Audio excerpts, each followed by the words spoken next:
Good evening friends, मैं doctor नीलम आपका अपने चैनल स्टडी एंड रिसर्च में स्वागत करती हूं। फ्रेंड्स, आज हम स्टडी करने जा रहे हैं मेडिवल हिस्ट्री से संबंधित कुछ प्रश्नों पर और इन प्रश्नों की संख्या रहेगी 20। कल मैंने एक वीडियो अपलोड किया था मेडिवल हिस्ट्री पर, लेकिन उसमें वॉइस प्रॉब्लम मुझे दिखी है, जैसा कि आप सबका कमेंट भी आया है।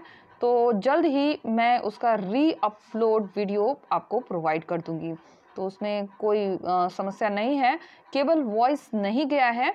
तो आप लोगों को अगर कुछ प्रॉब्लम दिखता है वीडियो में तो मुझे कमेंट करके कमेंट बॉक्स में ज़रूर बताएं।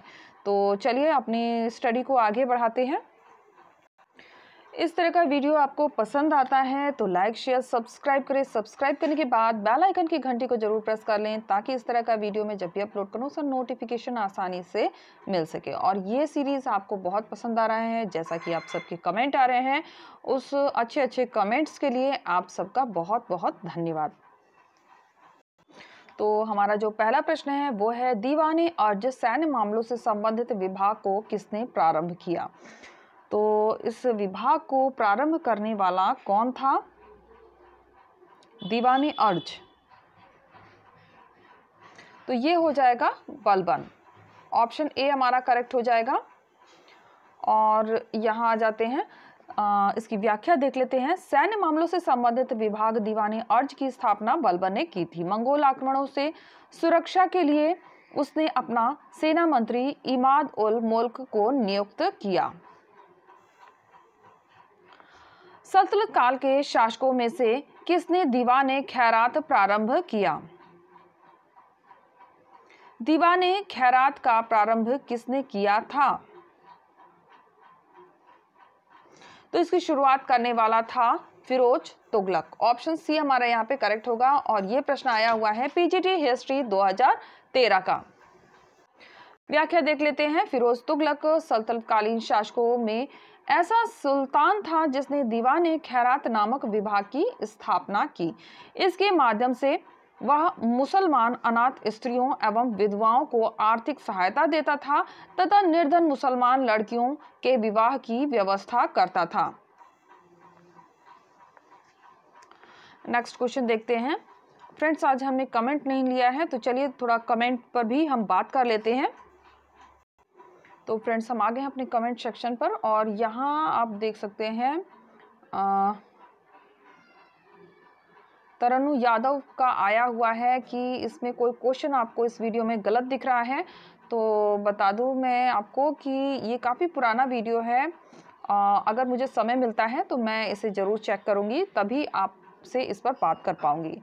और अनुश्री गुड इवनिंग लिखती हैं, और मैंने आपको जवाब भी दिया था अनुश्री। तो यहाँ पे आप रिक्वेस्ट कर रही हैं कि टेलीग्राम पर भी इस वीडियो को साथ में मैं अपलोड कर दूँ। मैं बिल्कुल अपलोड कर दूँगी। पहले मैं अपलोड भी करती थी, लेकिन कुछ टाइम से मैंने छोड़ दिया था, लेकिन मैं फिर से इसे कंटिन्यू कर दूँगी। और जैसा कि मैंने कहा था कि कल का जो वीडियो है उसमें वॉइस की प्रॉब्लम आ गई है, मोहन जी का भी कमेंट इस पर आया है, तो मैं जल्द ही कोशिश करूंगी उसे वीडियो को री अपलोड करके आपको प्रोवाइड करूं। तो चलिए क्वेश्चन पर आ जाते हैं अपने। बलबन का जन्म तुर्कों के किस संप्रदाय में हुआ? तो बलबन का जो जन्म हुआ है वो संप्रदाय था एलबेरी। ऑप्शन ए हमारा करेक्ट होगा। और जैसा कि आप देख पा रहे होंगे, कुछ क्वेश्चन काफ़ी रिपीट हो रहे हैं, जिसकी वजह से वो आराम से हमें लर्न भी होते जा रहे हैं। तो ये प्रश्न आया हुआ है लेक्चर एग्जाम 2009 में। डॉक्टर PAI श्रीवास्तव के अनुसार बलबन इल्तुतमिश की भांति एलबेरी तुर्क था। बलबन 1265 से 1287 ईस्वी तक दिल्ली का सुल्तान रहा। यह गुलाम वंश का अंतिम शक्तिशाली शासक था। नसीरुद्दीन की मृत्यु के बाद 1265 में दिल्ली का सुल्तान बना तथा रक्त लौह की नीति को अपनाया। नेक्स्ट देखते हैं, निम्न में से किस सुल्तान ने तुर्क चेहलगानी दमन किया था? तो तुर्क चेहलगानी का दमन करने वाला कौन था? ये था इल्तुतमिश। ऑप्शन ए हमारा यहाँ पे करेक्ट हो जाएगा। इसकी व्याख्या देख लेते हैं। और ये भी एग्जाम 2012 लेक्चर एग्जाम 2012 का प्रश्न रहा है। दिल्ली के सुल्तान इल्तुतमिश ने 40 अमीरों के दल को स्थापित किया। इसे तुर्क चहलगानी यानी सरदारों का समूह कहा जाता था। बलबन ने तुर्क चहलगानी का दमन किया। उसने सुल्तान की प्रतिष्ठा को स्थापित करने के लिए रक्त एवं लौह की नीति को अपनाया। गुलाम वंश के किस सुल्तान ने शुद्ध अरबी सिक्कों को चलाया था? अरबी सिक्कों को किसने चलाया था? तो ये अरबी सिक्के चलाए गए थे इल्तुतमिश के द्वारा। ऑप्शन ए हमारा यहाँ पे करेक्ट हो जाएगा। लेक्चर एग्जाम 2012 का ये प्रश्न रहा है। इल्तुतमिश तुर्किस्तान का इलबारी तुर्क था या ऐबक का गुलाम था? इल्तुतमिश राजधानी को लाहौर से स्थानांतरित करके दिल्ली लाया। इल्तुतमिश ने शुद्ध अरबी के सिक्के चलाए जिसमें चांदी का टंका और तांबे का जीतल है। जलालुद्दीन फिरोज खिलजी का राज्याभिषेक किस सन में हुआ?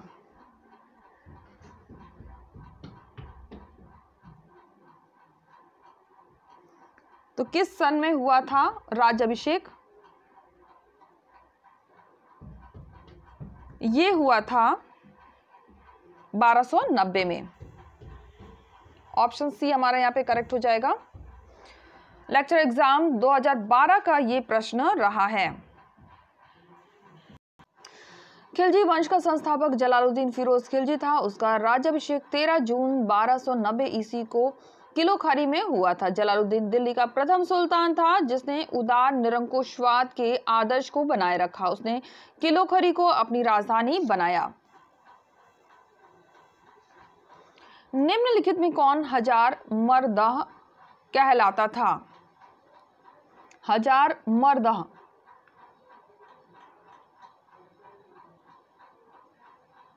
तो ये कहलाता था कबीर खां। ऑप्शन ए हमारा यहाँ पे करेक्ट हो जाएगा। जीआईसी लेक्चर एग्जाम 2009 का ये प्रश्न रहा है।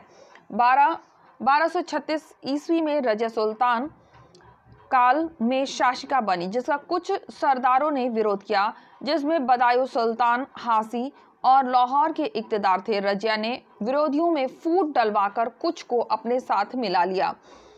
इसमें मुल्तान का इक्तदार कबीर खां था जिसे हजार मर्दह कहा जाता था।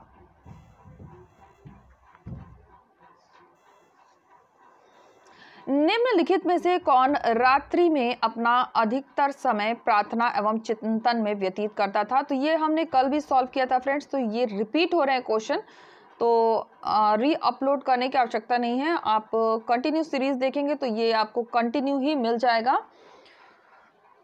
तो ये कल के ही क्वेश्चंस हैं, लग रहा है मैंने कल वाले ही क्वेश्चन ले लिए हैं।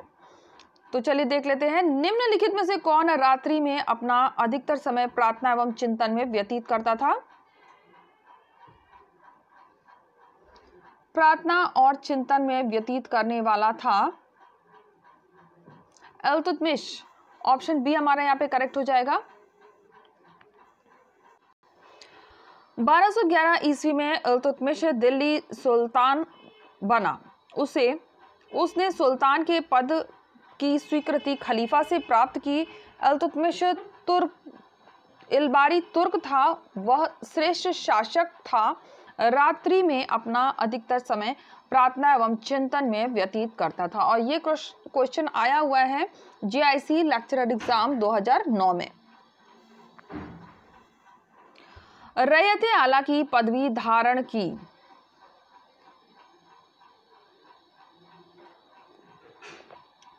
तो ये धारण की गई है खिर्ज खां के द्वारा। ऑप्शन सी हमारा यहाँ पे करेक्ट हो जाएगा।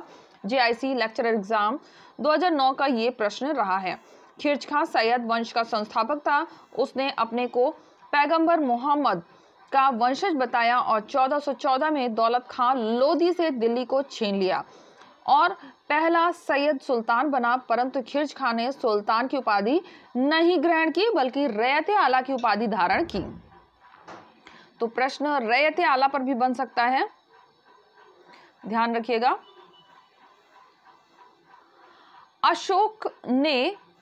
किसने अशोक के पाषाण स्तंभों को स्वर्ण स्तंभ कहा?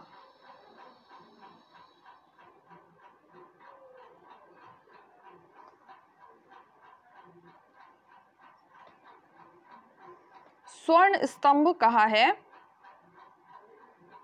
तो ये कहा गया है फिरोज तुगलक के द्वारा। ऑप्शन डी हमारा यहाँ पे करेक्ट हो जाएगा।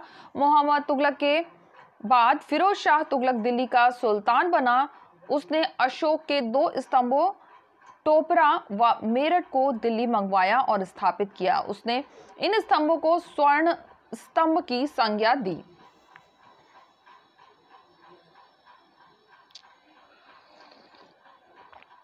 अमीर खुसरो ने अपनी रचना आशिका किसके आदेश पर लिखी?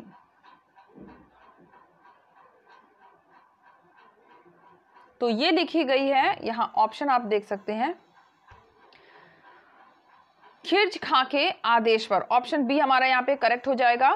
और UP public service commission Indian history exam 2010 का ये प्रश्न रहा है। जेआईसी लेक्चरर एग्जाम 2009 में आया हुआ है और public service commission Indian history 2001 का ये प्रश्न रहा है।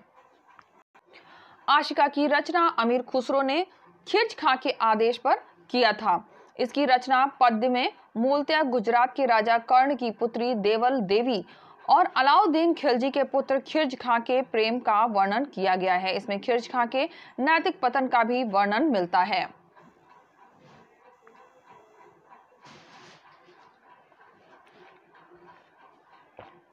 किसने एक हाथी और नागौर की गवर्नरी के बदले सिंहासन से अपनी दावेदारी को त्याग दी थी? किसने त्याग दिया था? तो ये त्याग किया गया है किशलू खां। ऑप्शन बी हमारा करेक्ट हो जाएगा, किशलू खां। जीआईसी लेक्चर एग्जाम 2009 का ये प्रश्न रहा है। अलाउद्दीन मसूद 1242 से 1246 ईस्वी तक दिल्ली का सुल्तान रहा। 1246 से 1265 तक नसीरुद्दीन महमूद ने दिल्ली पर शासन किया और किशलू खां से एक समझौते के तहत एक हाथी और नागौर की गवर्नरी के बदले सिंहासन से अपनी दावेदारी त्याग दी। बलबन प्रसिद्ध था अपने, तो बलबन किस लिए प्रसिद्ध था? सभी जानते हैं, रक्त और लौह की नीति के लिए। लेक्चर एग्जाम 2012 का यह प्रश्न रहा है। बलबन 1266 से 87 ईस्वी में तक उसने शासन किया। इल्तुतमिश का गुलाम था। इसका नाम बहाउद्दीन था। बलबन अपने विरोधियों के प्रति लौह और रक्त की नीति अपनाई। इसी के समय प्रसिद्ध फारसी कवि अमीर खुसरो और अमीर हसन थे। बंगाल में तुगरिल का विद्रोह इसी के समय हुआ था। और ये प्रश्न आया हुआ है लेक्चर एग्जाम 2012 में। स्वर्ग दुआरी नामक शिविर किस सुल्तान से संबंधित था? ये संबंधित है मोहम्मद बिन तुगलक से। ऑप्शन सी हमारा यहाँ पे करेक्ट होगा। जेआईसी लेक्चरर एग्जाम 2012 का ये प्रश्न रहा है।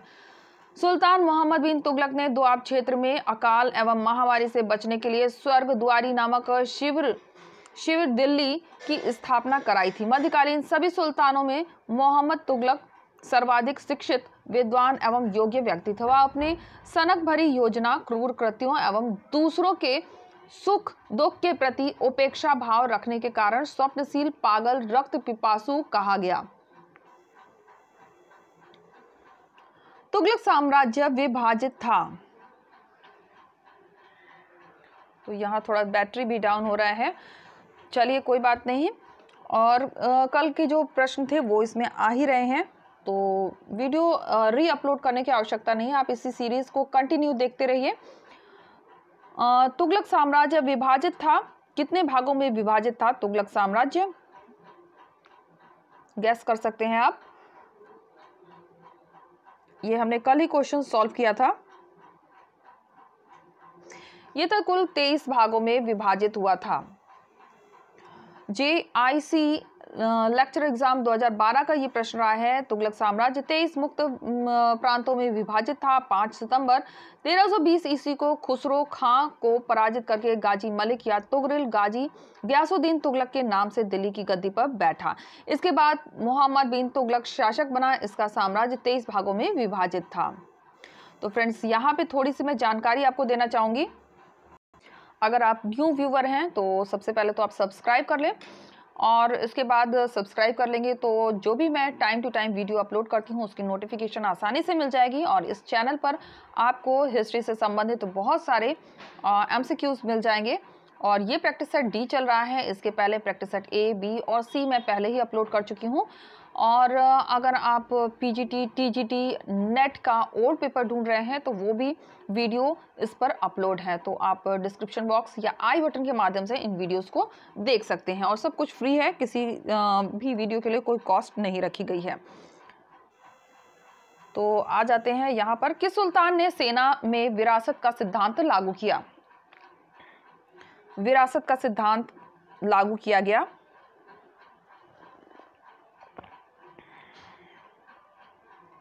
किस सुल्तान ने सेना में विरासत का सिद्धांत लागू किया? तो ये लागू हुआ है फिरोज तुगलक के द्वारा। ऑप्शन डी हमारा करेक्ट होगा। JIC लेक्चर एग्जाम 2012 का ये प्रश्न रहा है। फिरोज तुगलक ने सेना में, यहाँ पे थोड़ा सा पढ़ने में प्रॉब्लम हो रही है तो मैं रीड दूसरी जगह से आपको कर देती हूँ। यहाँ पे स्कैनिंग में थोड़ी सी प्रॉब्लम हुई है। तो इल्तुतमिश पहला तुर्क शासक था जिसने शुद्ध अरबी सिक्के चलाए, चांदी का टंका तथा तांबे का जीतल चलाया था। इन सिक्कों पर इल्तुतमिश का उल्लेख खलीफा के प्रतिनिधि के रूप में मिलता है। साथ ही इसमें टकशाला का नाम लिखवाने की परंपरा की शुरुआत भी हुई थी। सॉरी, यहाँ पे हम फिरोज तुगलक के बारे में बाय मिस्टेक मैंने दूसरी जगह पढ़ दिया है। फिरोज तुगलक के बारे में हमें पढ़ना था। तो फिरोज तुगलक ने सेना में विरासत का सिद्धांत लागू किया। 1351 में फिरोज तुगलक का राज्याभिषेक हुआ। उसने सेना में उदारता दिखाई जिसका परिणाम यह हुआ कि लोग अपने घोड़े की जगह दूसरे के घोड़े का परेड करवा दिया करते थे। अतः भ्रष्टाचार अधिक हो गया। अंततः फिरोज तुगलक ने सैनिकों की जगह को वंशानुगत कर दिया और फिरोज तुगलक प्रथम सुल्तान था जिसने ब्राह्मणों पर जजिया कर लागू कर दिया था। फटाफट करने में थोड़ी सी गड़बड़ी हो जा रही है आज। चलिए नेक्स्ट क्वेश्चन आते हैं। किसने कहा कुछ हिंदू जानते हैं कि इस्लाम सच्चा धर्म है पर वे इस्लाम कबूल नहीं करते हैं? तो ये हो जाएगा बर्नी। JIC लेक्चर एग्जाम 2012 का ये प्रश्न रहा है। बर्नी कहता है कुछ हिंदू जानते हैं कि इस्लाम सच्चा धर्म है पर वे इस्लाम कबूल नहीं करते हैं। मोहम्मद बिन तुगलक के समय जियाउद्दीन बर्नी को राजकीय संरक्षण मिला हुआ था। वह अपने को धर्मनिष्ठ व्यक्ति सिद्ध करना चाहता था, इसलिए उसने इस्लाम के प्रति अपना विशेष रुख प्रकट किया। अमीर हाजिब के पद को रजिया ने किसे नियुक्त किया?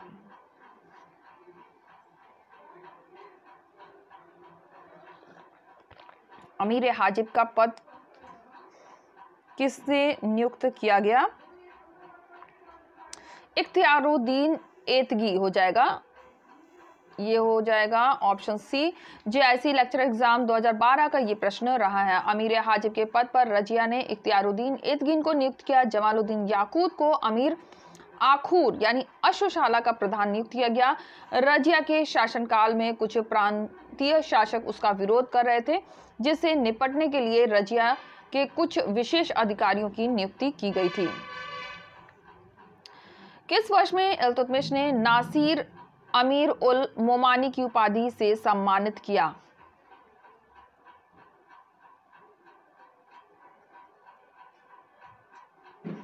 तो ये सम्मानित हुआ है 1229 में। ऑप्शन बी हमारा यहाँ पे करेक्ट हो जाएगा। JIC GDC assistant professor exam 2017 का ये प्रश्न रहा है। इल्तुतमिश तुर्किस्तान की इलबारी जाति से था। वह कुतुबुद्दीन ऐबक का दास था जो बाद में उसका दामाद बना। मोहम्मद गौरी के आदेश से इल्तुतमिश को दास्ता से मुक्ति मिल गई तथा अमीर उमरा की उपाधि भी मिली। 1229 ईस्वी में उसे बगदाद के खलीफा द्वारा मान्यता दे दी गई तथा नासिर अमीर उल मोमानी की उपाधि भी दी गई। और यहाँ हम आ गए हैं लास्ट क्वेश्चन पर। इल्तुतमिश द्वारा गठित तुर्की अमीरों का समूह कहलाता था। तो ये समूह कहलाता था चहलगानी। ऑप्शन डी हमारा यहाँ पे करेक्ट हो जाएगा। जीडीसी असिस्टेंट प्रोफेसर एग्जाम 2017 का ये प्रश्न रहा है। तुर्कान चहलगानी 40 अमीरों का समूह था।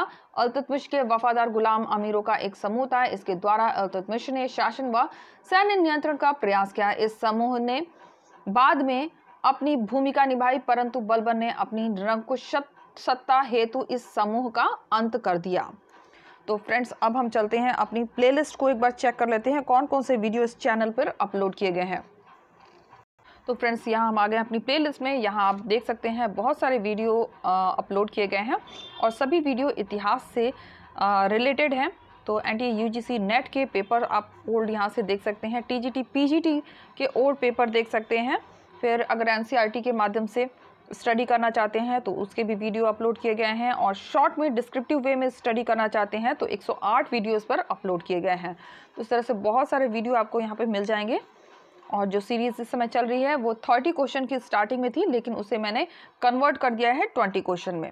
तो 30 क्वेश्चन सीरीज़ आप देख सकते हैं अगर complete study practice set D की करना चाहते हैं। तो उम्मीद है आपको वीडियो पसंद आएगा। वीडियो पसंद आता है तो लाइक शेयर सब्सक्राइब करें। सब्सक्राइब करने के बाद बेल आइकन की घंटी को जरूर प्रेस कर ले ताकि इस तरह का वीडियो मैं जब भी अपलोड करूँ तो नोटिफिकेशन आसानी से आप तक पहुँच सके। Okay friends, take care and bye bye.